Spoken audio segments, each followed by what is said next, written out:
The main character of the story is a genius high school student passionate about science named Senku. However, his best friend Taiju is not very intelligent, and after 5 years of unrequited love, Taiju decides to confess his feelings to his crush, who is also his classmate named Yuzu. However, before Taiju can confess to Yuzu, a sudden beam of light engulfs the earth, turning all human beings into stone statues. Surprisingly, they still retain consciousness despite their immobile bodies. Without human hands, the structures of the world begin to crumble, and over thousands of years, human civilization is replaced by lush forests. Unexpectedly, after a long time, a certain liquid erodes the stone encasing Taiju, allowing him to break free. As he steps outside, Taiju is astonished by the scene around him, and realizes he has no idea how much time has passed since everyone on Earth turned to stone. Nonetheless, he remains steadfast in his feelings for Yuzu and discovers her preserved in stone next to an ancient tree. Overjoyed to find her body intact and not shattered like many others, Taiju cries tears of happiness. Suddenly, he notices Senku's message engraved on the tree trunk, indicating that Taiju should head to the end of a river where he would find Senku. Excited, Taiju quickly rushes towards the location and sees Senku there. He rushes him to embrace his best friend, but is unexpectedly pushed away by Senku. It turns out that Senku returned to normal 6 months ago and had been waiting for Taiju to awaken all this time. While his body was in stone, Senku counted every second and minute to calculate the passing time, discovering that over 3,700 years had elapsed since humanity was turned to stone. Taiju is amazed to see that Senku has managed to build a small hut for shelter, and learns that Senku wants his assistance in rebuilding human civilization. Despite lacking intelligence, Taiju possesses incredible physical strength, so Senku assigns him labor-intensive tasks. Senku, on the other hand, focuses on researching ways to restore others to normal. He identifies the liquid that dissolved the stone encasing them as nitric acid. However, when he pours nitric acid on a stone-encased bird, nothing happens. Senku collects numerous stone birds for his research, believing that combining nitric acid with alcohol might produce a corrosive substance for the stone.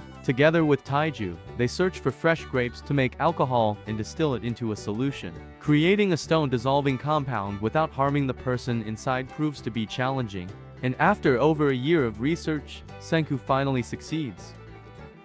Senku and Taiju decide to free Yuzu first. They reach her location, but before Senku can pour the stone-dissolving solution on her, Taiju stops him. Since Yuzu is currently naked, he wants to take her home before proceeding with her liberation. However, as they start to leave, they unintentionally encounter a ferocious lion pack. They quickly flee from the pursuing lions, narrowly escaping before becoming their prey. During their escape, they accidentally stumble upon the stone statue of a famous martial artist named Tsukasa. Senku decides to use the stone-dissolving solution to free Tsukasa first, aiding their escape from the lion pack. As Tsukasa's statue cracks open, Senku quickly explains the situation to him. Tsukasa forcefully shatters the remaining stone on his body and swiftly defeats the lion leader. Seeing that, the other lions retreat in fear. Senku and Taiju are astonished by Tsukasa's immense strength. Senku becomes worried about facing an overwhelmingly powerful opponent like Tsukasa, as they lack modern weaponry in this world,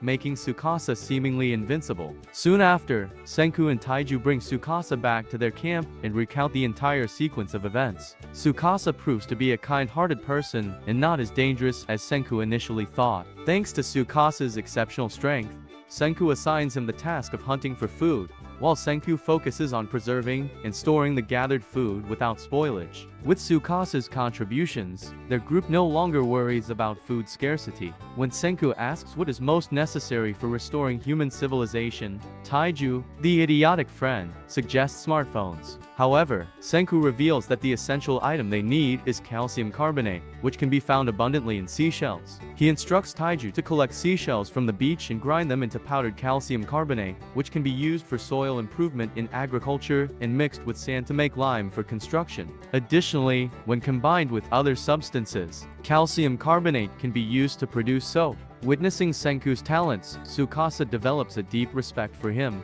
However, Tsukasa opposes the idea of restoring Senku's civilization. As a child, Tsukasa and his sister were trampled within that civilization, so he only wants to liberate the good-hearted people, planning to eliminate anyone driven by greed. When Senku realized the ideological opposition towards Tsukasa, he decided not to let him know about the corrosive substance. Unfortunately, the idiot Taiju suddenly ran to Senku and boasted that he had accumulated enough corrosive material to free Yuzu. With everything exposed, Senku had to reluctantly reveal the nature of that solution to Tsukasa. Upon returning to the camp, Senku suddenly claimed that the amount of solution Taiju had collected was not enough to free Yuzu. Upon hearing this, Tsukasa demanded to retrieve the missing solution together with Taiju, because he wanted to know what that substance was. However, as Tsukasa left, Senku quickly prepared the corrosive solution to free Yuzu. It turned out that Senku tricked Tsukasa into leaving in order to keep the formula secret from him. When Tsukasa arrived at the cave that Senku indicated, he discovered that the solution he mentioned was simply nitric acid. He became furious and shattered many people's statues on the way back. Immediately after that, Senku and Taiju dressed quickly and poured the corrosive solution onto Yuzu's body. And the layer of stone surrounding Yuzu's body slowly cracked amidst Taiju's joy. Before Yuzu could understand what was happening, Senku told them to quickly prepare their belongings and flee before Tsukasa returned. However, it was too late. Tsukasa returned before they could leave. Upon hearing that Tsukasa had just killed many people, Taiju rushed forward to fight him. Senku hastily grabbed a makeshift spear and shot an arrow towards Tsukasa. However, Tsukasa managed to catch the arrow and kick Taiju back with great force. Taiju appeared extremely angry and said that even if he died, he wouldn't let Tsukasa harm anyone else again. With no other choice, Tsukasa captured Yuzu and threatened to take her life if Senku didn't stop. Taiju fell to the ground due to the injury caused by Tsukasa, and only then did he start to feel pain. Shortly after, Tsukasa decided to leave and declared that no one could stop him. While Senku realized that only modern weapons could defeat a monster like him, Senku told Taiju and Yuzu to pack their things and head to a place with the necessary materials to make weapons. According to Senku's calculations, the group would have to walk more than 80 kilometers to reach that place. In the following days, their group had to travel through wild forests for several days and nights. Tsukasa also discovered that Senku was trying to develop modern weapons to defeat him. After many days, Senku's group finally reached a hot spring near a volcano. Senku explained that they came to this place to make guns because sulfur, used to make gunpowder, could be found abundantly around the volcano. While bathing in the hot spring, Yuzu suddenly realized that Taiju had intended to confess his love to her 3,700 years ago. But at this moment, they all wanted to bring civilization back before talking about love.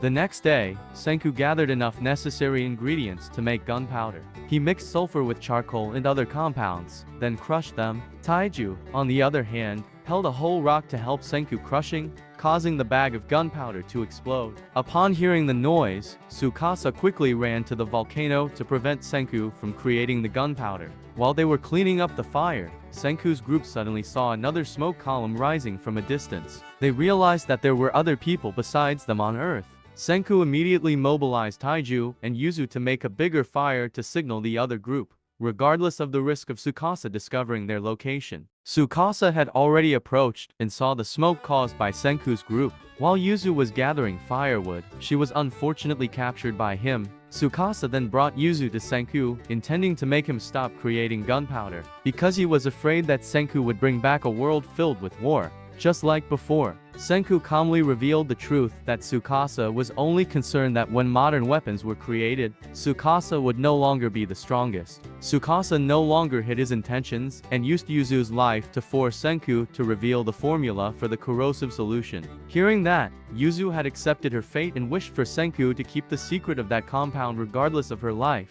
But Senku was not the type of person to abandon his friends, so he revealed the entire formula to Tsukasa to save Yuzu. However, Tsukasa still refused to stop and demanded that Senku abandon science permanently. Otherwise, he would have to take Senku's life to prevent the development of science. A memory suddenly came to Senku's mind. Since he was a child, he had a passionate obsession with scientific research. And when he conducted interesting experiments, Taiju also managed to join him. When they reached high school, they even recruited Yuzu into their group. The three of them successfully launched a rocket with dolls representing themselves into space. Returning to the present, while Taiju was gathering firewood, he felt that something was amiss. Back to Senku, he was refusing Tsukasa's request because science was his life. Upon hearing this, Tsukasa delivered a blow to the back of Senku's neck to finish him off. When Taiju rushed back, it was already too late, holding Senku in his arms. He looked visibly pained. Tsukasa revealed that he only wanted to eliminate Senku and had no intention of harming Taiju and Yuzu. In a fit of rage, Taiju lifted a large rock with both hands. However, instead of throwing it towards Tsukasa, he threw it straight up into the sky. Taking advantage of Tsukasa's attention on the falling rock, Yuzu grabbed a vial of gunpowder and threw it towards him. Tsukasa quickly kicked it, causing the gunpowder to scatter everywhere. The rock thrown by Taiju landed on the ground, triggering the explosion of the gunpowder due to friction. However, the explosion was small and didn't have enough damage to take down Tsukasa. At least it helped Taiju, Yuzu, and Senku escape from him. When they reached a safe place, Taiju tried everything he could to save Senku, even resorting to artificial respiration. Yuzu suddenly remembered that before being knocked out by Tsukasa, Senku made a twisting motion with his neck. Upon checking, they discovered a piece of stone still attached to his neck. Realizing this, they used a corrosive substance to break the stone and tried to wake Senku up because he might still be alive. Going back over a year ago, when Senku first woke up after being petrified for over 3,700 years, he noticed that the monkeys were startled by his appearance as the first human to awaken on Earth. Senku quickly realized his significance and tried to create fire by friction using a wooden stick, but despite his efforts, he couldn't produce any flames. He then gathered a pile of rocks and repeatedly struck them together. After hundreds of attempts, he finally succeeded in creating some stone tools. With the stone tools, Senku was able to split vines into thin fibers and weave them into a strong rope. He then used this rope to create a fire-making device. With the convenience of the rope, he amazed the monkeys by creating fire easily with the help of the rope. The next day, Senku started learning how to hunt and build shelters for survival. After a day of hard work, Senku quickly passed out from exhaustion. The following morning, he found Taiju's stone statue and tried to revive him. Senku suspected that the phenomenon of turning people into stone was caused by extraterrestrial beings or a weapon of mass destruction created by human hands. However, one thing was certain: the light only targeted humans and swallows. Senku also wondered why other statues were made of stone while he had an organic body. Shortly after, Senku discovered a cave filled with nitric acid solution from bat waste. When he applied a few drops of acid to his frozen hair, it shattered. But the acid had no effect when used on Taiju and others. Senku believed that a few drops of nitric acid were not enough to corrode the outer layer of stone, so he took Taiju to the bat cave and placed him under the flowing acid. Returning to the present moment, the storm had gradually subsided, and Senku woke up in good health to the joy of Taiju and Yuzu. In their excitement, Taiju hugged Senku, but it almost caused his bones to break. Yuzu then cut a piece of fabric and tied a piece of wood around Senku's neck to stabilize it. After the recent events, Senku realized that if he could rescue someone from petrification, their injuries would disappear. But he couldn't save those whose bodies were shattered. Senku believed that Tsukasa must think he was truly dead and would undoubtedly establish his own kingdom sooner or later. In order to overthrow Tsukasa, Senku needed to establish a scientific kingdom. Senku decided that they would split up, with him searching for the people who had lit the fire before to form alliances, while Taiju and Yuzu would try to infiltrate Tsukasa's kingdom as spies. They then bid farewell and went their separate ways to fulfill their respective missions with a promise to meet again soon. Meanwhile, as Tsukasa was walking through the forest, he encountered an unfamiliar girl with blonde hair. He quickly defeated her with a single blow and used a broken tree to crush her. Shortly after Tsukasa left the scene, Senku unintentionally discovered the girl. He then tried to save her and created a pulley system to lift the tree off her body. That night, both of them confided in each other, through which we learned that the girl's name is Kohaku. When Kohaku found out that Senku also intended to oppose Tsukasa, she decided to help him. The next morning, Senku and Kohaku went to fetch hot water from a pond. Senku asked and learned that she came here to get hot water to treat her sister's illness. Senku wanted to help Kohaku, but he was physically too weak. However, with his intelligence, he invented a bamboo-made cart to carry Kohaku and the container back to her village. When Senku saw the village, he was amazed. It had dozens of houses, and Kohaku herself lived there. Senku deduced that they were the descendants of people who were revived thousands of years ago. Kohaku was about to take Senku into the village when they were suddenly stopped by two gatekeepers named Kinro and Ginro. They said that the village's law forbade outsiders from entering, no matter who they were. Seeing this, Senku took out soap and blew some bubbles, which greatly excited the two young men. Suddenly, a boy named Chrome appeared and proclaimed himself a sorcerer, revealing Senku's bubble tricks. Thinking that Senku was also a sorcerer, Chrome demanded a magic battle with him. Chrome then made the flames change color, astonishing everyone, but Senku discovered that he had used salt and sulfur to achieve it. Chrome then presented a sphere and rubbed it to generate electricity. But Senku realized it was a sulfur ball that could produce electricity through static friction. Immediately, Senku rubbed the sphere against fabric, creating an even stronger power source than Chrome. Seeing Senku's scientific enthusiasm, he decided to recruit Chrome as his assistant. Senku even utilized Chrome's storage of chemical ore for future use. Unable to enter the village, Senku sat in front of the bridge leading to the village to conduct experiments. He used a small amount of gold to make a golden spear to bribe Kinro. It turned out Chrome wanted to learn and find a way to cure Kohaku's sister, Ruri, who had an incurable disease for a while. Impressed by Chrome's thirst for knowledge, Senku told him about the civilization from 3,700 years ago, leaving Chrome astonished. Senku then promised to help Chrome develop antibiotics to cure Ruri. Kohaku's father, also the village chief, was furious when he learned that she brought an outsider into the village. He seemed only cared for Ruri while considering Kohaku as someone who had left. Meanwhile, Senku planned to cure Ruri's illness to win the villagers' favor. He made a diagram of the necessary steps before creating the medicine, which included establishing a scientific kingdom.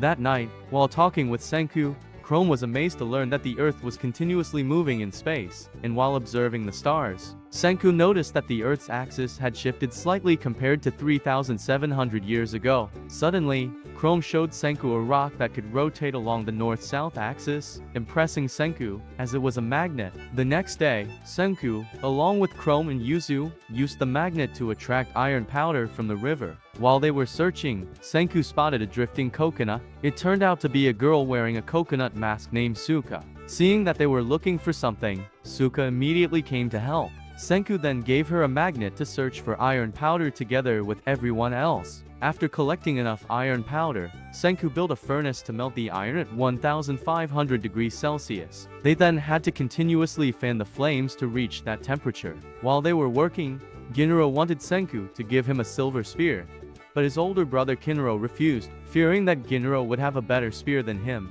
After a night of fanning, the iron powder still couldn't be melted, so Senku decided to recruit more labor to increase productivity. He asked Suka to find out the interests of each villager because she could hide in her coconut-shaped disguise without being noticed. After the investigation, Suka revealed that the women in the village only liked handsome men and good food. On the other hand, some villagers were tired of eating only fish caught from the lake every day, so Senku decided to use a raccoon tail plant to make a delicious dish for them. The next morning, everyone gathered to harvest the raccoon tail plant and extract its seeds. Senku then ground the seeds into powder and processed them into noodle-like strands. After cooking the bone broth and adding various spices, he made a bowl of ramen. When they tasted it, everyone was moved to tears by its deliciousness. However, Senku found the ramen made from those seeds horribly bitter and couldn't swallow it. They later started a ramen shop on the other side of the bridge to attract the villagers for food. Dozens of people gathered in front of Senku's shop to eat the ramen he cooked, and even Ginro couldn't resist its delicious aroma. Senku planned to make those who ate his noodles work to pay off their debt. Suddenly, a customer suddenly expressed his desire to buy Coca-Cola, which surprised Senku. When he found out that the customer was not a villager, Kohaku, Ginro, and Kinro immediately surrounded and captured him. However, Senku quickly realized that he was Gen, a famous psychologist from 3,700 years ago. Senku mentioned that anyone who had eaten his ramen would have to work to pay off their debt.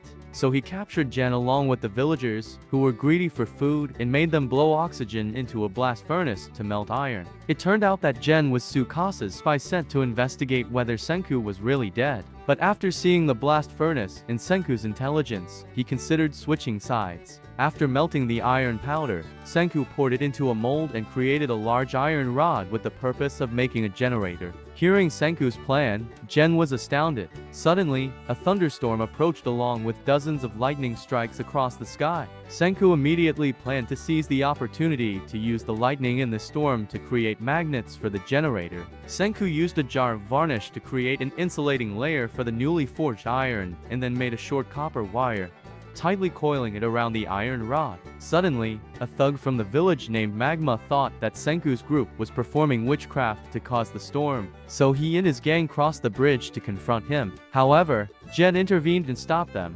performing a flower disappearance trick that frightened them. While Gen was distracting Magma and his gang, everyone climbed the highest mountain here. Senku ordered everyone to quickly build a lightning rod, but they didn't have a long enough pole. With no other choice, Kohaku temporarily used Kinro's golden spear. Then she attached the iron rod to the golden spear and planted it in the ground to attract lightning strikes. Finally, Senku obtained a super large magnet to create the generator. Kinro, after seeing his spear charred, felt extremely regretful. Senku then joined two copper plates with the two magnets to create a human-powered generator. He also promised to make golden and silver spears for Ginro and Kinro, so they accepted to bend their backs and operate the generator for him. In the end, Senku finally created the essential element in modern society: electricity. Senku then informed everyone that Tsukasa was someone who wanted to stop the development of science, which made them more concerned about Gen. Since he was the person sent by Tsukasa, Chrome believed that after witnessing Senku's light bulb, Gen would undoubtedly support their side. However, Gen was only interested in which side would bring him more benefits. He remembered that he was the first person Tsukasa revived using the corrosive solution, and Tsukasa collected hundreds of statues of people he wanted to revive. But because he was worried that Senku was still alive, he sent Gen to investigate his whereabouts. That night, while Gen was standing next to the generator, he was suddenly attacked by an unknown assailant who used a spear to finish him off before everyone could reach him. However, Senku immediately realized that Gen always had a bit of fake blood inside him to deceive enemies. Everyone hurriedly brought Gen inside and applied herbal medicine to treat him. After investigating throughout the night, Suka revealed that Magma was the one who attacked General. It turned out that when Magma saw Gen perform magic tricks on the bridge, he thought he was a wizard, so he conspired to eliminate Gen to prevent him from participating in the village annual tournament. He even planned to harm Kohaku because she was a much better fighter than him. She mentioned that every year, their village would hold a martial arts tournament, and the winner would have the right to marry the high priestess and become the new village chief. As the high priestess, Ruri would be the prize for whoever won. However, Magma planned to kill Ruri after winning because he didn't want to take care of a sick person like her. Therefore, Kohaku also participated in the tournament last year and defeated Magma, preventing him from marrying her sister. However, the village chief was against Kohaku because Ruri couldn't find a husband because of her. As a result, he decided to organize the martial arts tournament again. If Magma became the village chief, it would be much more difficult to create medicine for Ruri. So Senku wanted someone from the Kingdom of Science to defeat him. Kohaku approached Ginro and Kinro to propose participating in the tournament and asked for their help, but their fighting abilities were still lacking, so Kohaku had to train them. Turning to Chrome, he had feelings for Ruri since childhood and wanted to participate in the tournament to marry her. But since he lacked fighting skills, he reluctantly stayed with Senku to create medicine. The next morning, everyone panicked when they discovered that Gen had run away back to Tsukasa's kingdom. However, Senku believed that Gen was genuinely on their side now, because the previous night, while treating him, Gen asked Senku to make him a bottle of Coca-Cola, and Senku promised to make one for him. When Gen returned and met Tsukasa, he lied to Tsukasa that Senku was truly dead. Senku believes that they need to make a glass flask to manufacture medicine for Ruri instead of using a clay flask. Furthermore, it would help them easily observe chemical reactions inside. While talking, Senku suddenly removes Suka's hat, surprising everyone with her cuteness. However, Suka's face immediately wrinkles, making her look like an old woman. It turns out that Suka has always had to squint to see clearly. If not, she can't see well, so she always wears a mask to hide her squinting. Hearing that, Senku quickly realizes that she simply has nearsightedness, nothing serious. Immediately after, Chrome leads Senku to a mountain where they can obtain a lot of quartz, and Senku plans to mine the sand to make glass for Suka and create prescription glasses for Rory.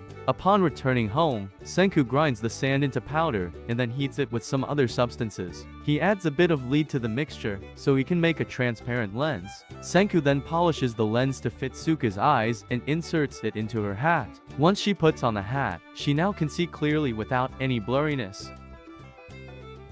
While training, Kinro continuously gets knocked down by Kohaku without a chance to counterattack. Ginro knows that Kinro's poor performance is due to his nearsightedness, but keeps this information to himself to maintain his reputation. The next day, Senku burns obsidian and uses their ink to create an insulating layer for the glass furnace. After making an iron blowpipe, they can now blow glass. But they only can produce a pile of garbage because none of them have ever blown glass before. Chrome suddenly comes up with an idea and goes into the village to capture an elderly craftsman named Kaseki to help them. When Senku tells Kaseki about the glass making technique, he becomes extremely excited. Seeing that the others are not skilled at blowing glass, Kaseki breaks free from his restraints and does it himself to speed things up. As an experienced craftsman, Kaseki easily blows glass even though it's his first time with this specific task. Senku and Chrome are amazed by his craftsmanship, and within a few days, Kaseki makes a complete set of glass laboratory tools for Senku. Senku is delighted because he finally has a real laboratory for his scientific kingdom. Upon seeing Senku's new laboratory, Kinro and Ginro ask him to make gold and silver spears for them. Senku then decides to make a silver staff for Ginro first, making Kinro jealous. However, Senku wants Ginro to use the silver spear to help him with something. After Senku makes the silver staff, Ginro becomes extremely happy. Suddenly, Senku tells Ginro to hold the spear and escort everyone to the volcano from before. On the way, Senku reveals that if the tip of the spear turns black, Ginro must immediately retreat. Otherwise, he will die within seconds without realizing what happened. Senku then instructs Ginro to hold the silver staff forward and leads the way, and then they stop at a beautiful lake. However, this place is filled with toxic gas, which turns the silver staff black upon contact. While imagining a beautiful girl in the middle of the lake, Ginro's silver spear suddenly turns black, and everyone hastily pulls him back. The previously beautiful girl then turns into a demon, terrifying Ginro. Senku explains that the liquid in the lake is sulfuric acid. When they return to the village, Senku explains that they need sulfuric acid to manufacture medicine. However, the surrounding gas near the acid lake can kill them instantly if inhaled. Therefore, Senku decides that they first need to make gas masks to safely collect the sulfuric acid. That night, Senku announces that he will retrieve the acid alone because it's extremely dangerous, and he wants Chrome to survive and preserve his scientific knowledge. However, Chrome argues that if both of them go together, their chances of survival will be higher because they can support each other in dangerous situations. Seeing Chrome's enthusiasm, Senku agrees to let him accompany him. Chrome wants Senku to trust him just like Senku trusted Taiju and Yuzu. Meanwhile, Kohaku remembers that the duty of the priestess is to pass down 100 ancient stories to future generations. Since Rory is too weak, the village chief wants Kohaku to become the next priestess if Rory dies. However, Kohaku refuses and continuously runs to fetch hot water to help her sister. The next day, Senku puts bamboo into the furnace to produce activated charcoal, and they successfully create a pile of activated charcoal in a container, connecting them to the gas masks. After being threatened by the poisonous gas yesterday, Ginro is too afraid to return to the acid lake. Therefore, Senku and Chrome take the silver spear and go to collect sulfuric acid. Despite the dangerous nature of the lake, they risk descending to obtain acid for the sake of scientific development. However, due to careless movement, Chrome slips and falls into the lake. Fortunately, Ginro is there in time and uses the staff to hold him back. Ginro exerts all his strength to safely pull Chrome back to the shore. Finally, they succeed in obtaining a large amount of sulfuric acid.